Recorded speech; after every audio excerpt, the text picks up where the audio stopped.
¿Ok? Bien, por acá llegan más preguntas. Hacen como un planteo. ¿Qué pasa con los programas que vienen como información genealógica? Los que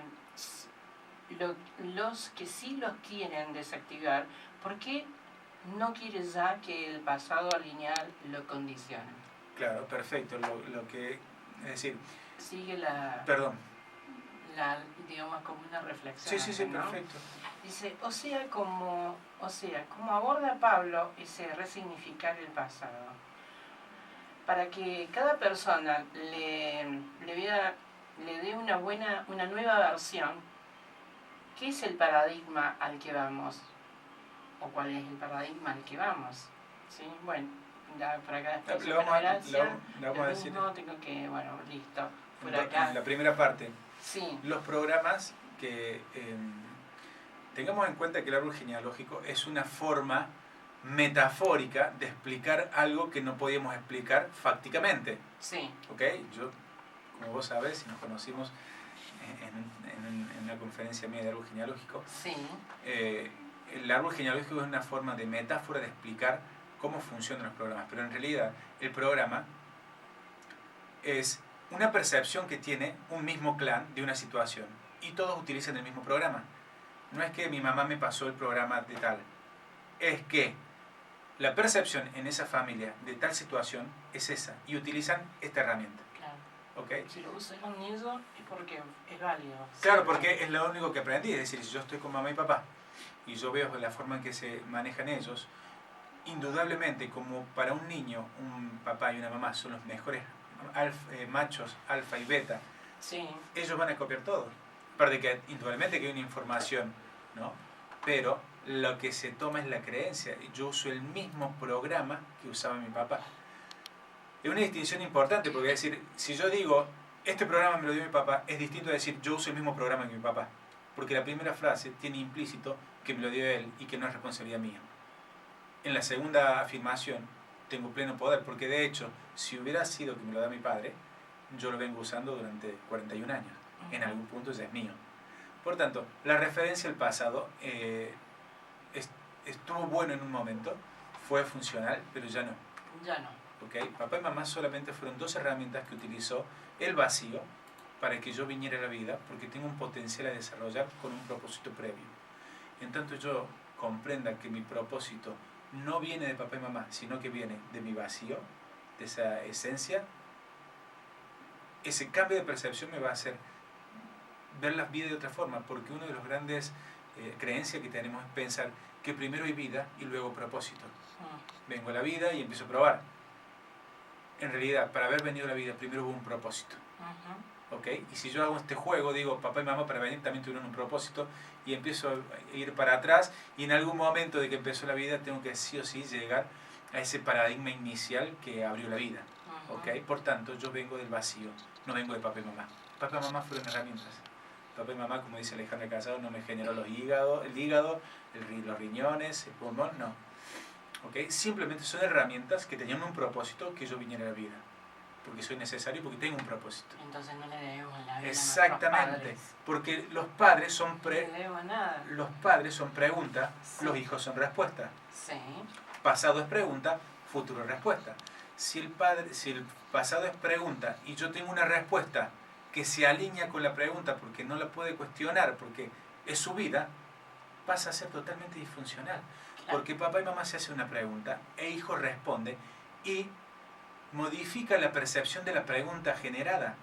Por tanto, nunca va a ser nuestra esencia venir de papá y mamá. Ellos fueron herramientas.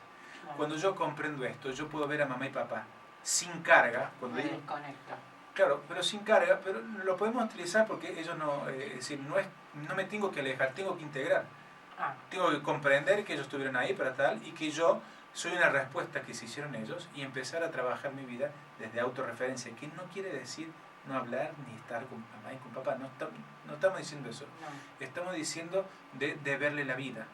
¿Okay? Entonces, cuando nosotros tenemos un conflicto, si ese conflicto me genera carga, me genera malestar, quiere decir que no le encontré la funcionalidad al conflicto.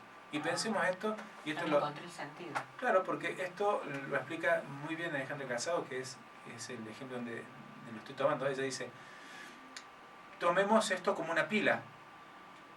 Si el conflicto me genera carga, es decir, si me genera malestar, quiere decir que no le encontré la funcionalidad. Si la pila está en un auto, en un autito o una muñeca, anda. Es decir, que esa carga tiene una funcionalidad, es para algo. Ahora, si yo no le encuentro la funcionalidad y me quedo con la carga y con el malestar, quiere decir que no encontré cuál es la funcionalidad de ese conflicto. Entonces ya no me puedo enojar con nadie comprendiendo esto. Porque si una reacción de una persona con una perspectiva distinta a la mía hace algo que no está en mi perspectiva y me molesta, quiere decir que esa molestia que estoy viendo ahí, que no entra en mi diseño, me está generando algo, quiere decir que no le encontré la funcionalidad. No puede tener la culpa la otra persona, ni la responsabilidad. Entonces ya nos vamos a dar cuenta de esta perspectiva que no podemos, no es que no podemos enojar, nos podemos enojar, pero teniendo en cuenta esto, ¿para qué me estoy enojando? ¿Cuál es la funcionalidad de enojar? Y tengo que salir del lugar de víctima y del sufrimiento. Por supuesto. O puedo estar y darme cuenta que me estoy haciendo víctima. Claro. Es más funcional estar en el lugar de víctima y quedarme y ver cómo funciono como víctima que querer alejarme de ser víctima. Esto es muy interesante porque la gente muchas veces, o yo también lo sé hacer, es cuando vemos un comportamiento que para nosotros, dentro de nuestras normas, no está bien, nos alejamos. Sí. Cuando es totalmente lo contrario, es decir, me quedo en el conflicto sin identificarme, ver todos los matices de esta creencia que tengo. Mira, estoy sobreviviendo. Mira qué bien cómo comporto, mira lo que estoy sintiendo. Hacer un escáner de mi cuerpo, de cómo se está manifestando ante esa situación, y el solamente de poderlo percibir de manera lógica, ayuda a que vaya a ser funcional. Otra vez que me vaya a comportar de esa misma forma, va a ser menos, porque ya lo hice consciente, y ya voy a estar mucho más alerta. Entonces, en esta perspectiva, dejamos de lado muchos otros aspectos que que sirvieron, ¿no? Espero no se molesten, pero cuando hablamos de PNL, que yo he hecho PNL, cuando hablamos de hipnosis, que yo he hecho hipnosis, sí. Cuando hablamos de árbol genial, genial, pero es simplemente engañar el inconsciente para un momento, porque no estoy asumiendo el potencial de ese conflicto, no estoy asumiendo la nueva versión mía, sí. Y utilizo una herramienta para engañar mi inconsciente para tener más crédito en la vida. ¿Ok? Entonces, sí. Por eso la persona hace un montón de terapias y siempre sigue con el mismo programa. ¿Por qué? Sí, porque siempre estamos referenciándonos en el pasado. Porque es funcional, porque claro. Le sirve. Entonces, cuando yo me doy cuenta que hago tal cosa y me duele, no sé, la pierna por tal cosa, y después me sigue pasando, no está mal, simplemente estoy utilizando un programa que me sirvió en algún momento de la evolución para sobrevivir. Solamente dándome cuenta de eso, que ya no es necesario, va a ir menguando. Si no lo hace, quiere decir que todavía tiene una función para mí. Inconsciente, todavía no lo sé. Una función necesaria. Ahí es donde entra el desdoblamiento y podemos hablar con el vacío, ¿no? Hacer esta conexión que estoy comentando con ese inconsciente bien profundo que es de última el que plantea la situación, ¿no? Bien. Esto se me hace que esta nueva ley del desdoblamiento nos invita a transitar un nuevo camino. Exactamente, ¿no? Un nuevo camino tratar de autorreferencia. De el pasado con el futuro y estar en un... Exacto, todo el mundo neutro. Estar en un presente. Exacto, el vivir el instante. Nuestro propósito es a cada instante. Cuando nosotros pensamos que nuestro propósito está al minuto siguiente, o el otro día, o mañana, o pasado, o ayer, lo que me estoy desconectando es el instante actual. Pero le cuesta a la gente, o nos cuesta. Por supuesto. Vivir en el presente. Porque siempre estamos acá. Porque teníamos ese paradigma que y viendo el futuro con referencia al pasado. Porque teníamos el paradigma que teníamos que hacer algo para hacer algo. Sí.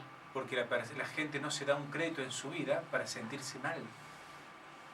Porque la gente no se da un crédito en su vida para sentirse mal y ver qué hay atrás de ese malestar. La gente no se permite, quiere huir, porque esto es lo que decía Freud, ¿no? Quiere huir del malestar para estar en lo que le da placer. El placer. Cuando nosotros nos damos un crédito en la vida, nos permitimos sentir mal, pero no lo validamos. Eso. Porque una cosa es que yo me puedo sentir mal químicamente, es decir, mis circuitos lógicos van a tirar una química de malestar, pero a nivel conciencia o nivel inconsciente estoy abriendo mi cono de conciencia, porque quizás me he dado cuenta de algo que estaba haciendo y que ya no es funcional. ¿Me voy a sentir triste? Sí, pero no quiere decir que esté mal. sino que estoy ampliando mi conciencia. Mirá qué contraposición. Sí. Si yo le hago caso a mis sentidos, si yo valido esa tristeza porque me di cuenta que me quedé con esta persona por tal cosa, ¿sí? Cuando yo me doy cuenta de eso y me siento mal y me siento que, ¿cómo voy a hacer esto? En ese momento no valido eso y me doy cuenta que simplemente es una química que corre por mis circuitos de acuerdo a unas creencias, me permite darme cuenta que el cono de conciencia es mayor. ¿Se entiende? Es decir, no valido el conflicto, lo utilizo como combustible. Desarrollo un potencial. Claro. Y me hago cargo de ese potencial. Y lo trabajo en autorreferencia. Buenísimo. ¿Y qué pasa cuando yo suelto esa identidad? ¿Qué ocurre? Porque bien, como la pasás muy mal. ¿Puedo decir una palabrota? Sí, eso, Te sentís ¿no? como el orto. Eso. Te sentís muy mal, muy mal. Pero por esto, químicamente. Químicamente. Nos identificamos con todo. Por eso, pero porque es químicamente. Sí. Quiero hacer el recalco esto, porque dice, sí, pero yo me estoy sintiendo mal. Sí, te estás sintiendo mal. Pero en la medida que eso es fuera de programa de tu programa. Por eso te sentís mal. Porque de acuerdo a tu programa esto no tendría que estar aquí. Y al estar, tengo una química. Pero eso, cuando yo suelto una identidad, porque, a ver, el vacío nos da una vida, un programa, pero para que nosotros vayamos refrescándolo, vayamos cambiando. Hoy soy esto, hoy soy lo otro. Lo que pasa es que nosotros nos quedamos con un conflicto y nos enamoramos y nos quedamos toda la vida. Claro, no, vamos experimentando todo. Claro, antes, por ejemplo, una persona estaba en un conflicto mucho tiempo, 30, 40 años. Hoy en día las personas, los conflictos duran muy poco porque le encuentran la funcionalidad. Ahí nomás, los trasciende ahí nomás. Claro, porque vos imagínate qué perverso por ahí se vuelve nuestro árbol genealógico, porque yo digo, este programa es de mi abuelita, pero tu abuelita en ese tiempo, como dice Alejandra Casado, en ese tiempo no había los recursos que tenés vos ahora. Entonces, es estar ahora en este momento presente, hacerse responsable de los programas que estamos utilizando y ver la funcionalidad. Y sobre todo no validar esta química dándome cuenta que yo en esta existencia tengo un margen de error. ¿Okay? Mutar la realidad. Mutar la realidad. Sin la carga del sufrimiento. Y claro, lo que pasa es que la carga del sufrimiento tiene carga. El sufrimiento tiene funcionalidad. Sí. Si es sufrimiento es porque no encontré la funcionalidad. Claro. ¿Ok? Tiene funcionalidad. Por eso podés montar la realidad. Si exactamente. La carga del sufrimiento. Exacto, pero realmente la carga se la quitas cuando haces ese vínculo con ese vacío, que es el que tiene las respuestas y las preguntas. Y ahí viene el desdoblamiento, ¿no? Exactamente. El ser con lo que yo soy acá. Exactamente. Uno, mira, quiero experimentar. Mi ser dijo, quiero experimentar. Un ser perfecto quiere estar acá. Quiere experimentar lo que es imperfecto. Sí. ¿Ok? Ahora, uno de los grandes temas que tenemos los seres humanos es que no nos damos cuenta que estamos desdoblados. Sí. ¿Ok? Y luego que para el que se da cuenta que está desdoblado, qué difícil es asumirlo. Ahora. ¿Se entiende? Es decir, yo sé. Dime. ¿Podemos definir la palabra desdoblado para la gente? Claro. Perdón. Muy ahí. Esto no es nada nuevo, ya lo decía Platón, pero el señor Garnier va a descubrir de que nosotros estamos en una existencia, podemos decir, corpuscular, donde nos podemos tocar, somos materia, sí, tangible. Pero que nos encontramos otro yo en un espacio-tiempo mucho más veloz, el cual no tiene cuerpo, es decir, en una forma ondulatoria. Él le denominó el doble cuántico. Nosotros sabemos, o podemos, para relatizarlo un poco, es el inconsciente, es decir, sí, que hay un Pablo acá en Córdoba hablando en la radio y hay otro Pablo en otro espacio-tiempo que va a una velocidad mucho más rápido, y ese Pablo que va a otra velocidad le informa al Pablo lineal ciertos aspectos de su vida. ¿Okay? Eso es estar desdoblado. Y la idea es encontrarlos. La idea es comprender cómo funciona ese doble y darme cuenta cuál es la funcionalidad. ¿Okay? Porque el que me informa es él. Pero hay una instancia anterior a ese doble, que es el original. El original. Es decir, hay tres personajes acá. La esencia que abre el desdoblamiento, que decide conocerse, que es coherente y cohesiva con todos los elementos del universo. Alfa y Omega, ¿okay? Hombre y mujer. Abre el primer desdoblamiento, que es este doble inconsciente, y después habla de la existencia física con error. ¿Okay? Lo digo un poquito rápido, así que estamos concluyendo, pero simplemente es mucho más complejo que eso, pero lo podremos definir de esa forma. esa primera parte, esa parte inconsciente del desdoblamiento, que es ese primer desdoblamiento, nosotros no sabemos que estamos desdoblados, o si lo sabemos no lo asumimos. ¿Okay? Entonces, en la medida que la gente vaya asumiendo que está en esta existencia simplemente siendo un títere, digamos, de un vacío que simplemente quiere conocerse por medio mío, y que todas las decisiones que yo voy a tomar conscientemente tienen una implicancia inconsciente mucho más grande derivada de ese vacío, eso me hace cambiar la percepción. Cuando me doy cuenta de eso y a su vez asumo el desdoblamiento, porque asumir el desdoblamiento no es solamente reconocerlo, asumirlo es implicarse. ¿Okay? Involucrarse. Claro, y hay que poner el cuerpo ahí. ¿Okay? Entonces, estos son los dos aspectos que yo resumiría. Nosotros, si pudiéramos aceptar el desdoblamiento, ya sería un gran paso, y una vez aceptado el desdoblamiento, asumirlo profundamente, es decir, implicarse en el proceso. ¿Okay? Bien. Bueno, creo que con esto hoy tenemos... Tenemos para el rato, ¿no? ¿Cuándo volvés? Y bueno, estaría lindo la... ¿Cuándo te gustaría volver? Perdón. Sí, No, bueno, volvé. Sí, está muy buena la propuesta que hiciste. Me gustaría mucho que estuviéramos trabajando acá desde este lugar, sí. Y que la gente se anime también a hacer sus preguntas. Y mira, y si lo digo a la gente, pregunten lo que ustedes piensan que tienen que preguntar, no importa lo que piensen los demás, no importa si es una tontería, sí. No importa si lo dijimos hace 2 minutos, porque una de las cosas de reconocer el desdoblamiento es darse cuenta que cada receptor, es decir, cada persona, tiene un tiempo muy específico de acuerdo a sus atributos, por decirlo de alguna forma. Su proceso. Exacto. Entonces, todos somos funcionales dentro del desdoblamiento, por tanto no se puede sacar a nadie. Es decir, una persona que no comprenda esto no quiere decir que no esté no sea tan necesario como somos los que lo sabemos. No. Todos tenemos que ver, tanto el que lo sabe como el que no lo sabe, que lo asume y que no lo asume. ¿Okay? Porque esto es un proceso que incluye, no excluye. Nadie va a decir acá, yo sé más que vos, yo tengo más desarrollo que vos. No, porque, mira, te voy a comentar esto como para cerrar. Sí. En los eventos de Alejandra Casado hay gente que ingresa, no sé, en el evento 34 sin tener idea de los anteriores y tiene la misma lógica que gente que se viene mucho tiempo. Yo cuando doy mi formación, hay chicos que les enseño esto y al cabo de 4 meses tienen una lógica totalmente distinta a la mía y muchas veces mucho más veloz. ¿Ok? Sí. Porque cada uno tiene una funcionalidad que todavía no sabemos, lo vemos en retro. Esto es como cuando te das cuenta, por eso cuando era chico utilizaba siempre, me ponía a jugar con el micrófono, ¿no? y a hablar por la radio, dirías vos. Sí. Porque yo iba a hacer esto. Siempre lo vemos en retro. Entonces, yo los animo a la gente que vean los videos de Alejandra Casado, que se conecten con lógica global convergente o perspectiva universal del desdoblamiento del tiempo, los descubrimientos del señor Hammer.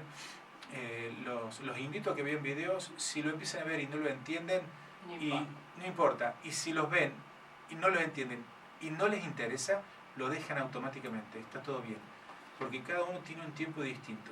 ¿Okay? Cuando nosotros comprendemos esto, nos empezamos a liberar de esto de ¿cómo voy a hacer esta pregunta? ¿Sabré más? ¿Sabré menos? ¿Quedaré como...? No, para nada, todo lo contrario, porque muchas veces la perspectiva de uno no es la perspectiva de otro. Bueno, pero hay una metodología que nos va a guiar. En principio, la vamos a ir. Sí, al principio empezamos con una metodología, es decir, Alejandra Casado empezó con una metodología porque tenemos un cerebro asociativo. Sí. ¿Okay? Entonces, tenía que utilizar una metodología para que el cerebro no asociara las palabras con los contenidos ya establecidos. Claro. ¿Okay? Que se la vamos a poder enseñar a la gente, pero saber que es simplemente un método de engañar un poquito el cerebro. ¿No? Con la evolución de la lógica eso ya fue mutando. Igualmente la gente que lo vaya viendo va a poder hacer sus consultas y vamos a poder ir comentando este tema. Seguramente vamos a invitar a amigos que están en el desarrollo, que empezaron rápido, que empezaron despacio, que le va bien, que le va mal, a contar su expectativa, sus experiencias, y así para animar a la gente, porque la idea que me encantó tu invitación, Sandra, y quiero decirte que estoy muy agradecido, más de lo que pensás, porque esto está llegando a la linealidad, es decir, está llegando a la persona común que tiene sus su perspectiva particular, como me pasó a mí, como te pasó a vos, y que haya un lugar, un espacio que le puedan dar este desarrollo que le vas a dar, está muy bueno porque de a poquito la gente va a ir tomando cuenta de lo que es esto, ¿no? Así que, bueno, estamos aquí, ¿cómo diríamos? Esperando o receptivos a que puedan interactuar con nosotros. Bien, muchísimas gracias, Pablo. Bueno, gracias a vos, Ana. Te esperamos la próxima. Bueno, pactamos ahí cuando hacemos el próximo y ya alargamos la fecha fija y le decimos a todos para y que... muchas próximas. Sí, las que el vacío dicte. Hay mucha, como diríamos, mucha tela por cortar. Sí, lo que el vacío dicte. Lo que diga el vacío. Así es. Entonces, seguimos aquí con vos hasta las 20 horas. 35 17 54 20 60. No te vayas. Te dejamos en compañía de canciones que hablan de vos, de canciones que te dejan un mensaje. Porque acá estamos solo para vos. Gracias, Pablo. Así le decimos gracias a él con esta canción.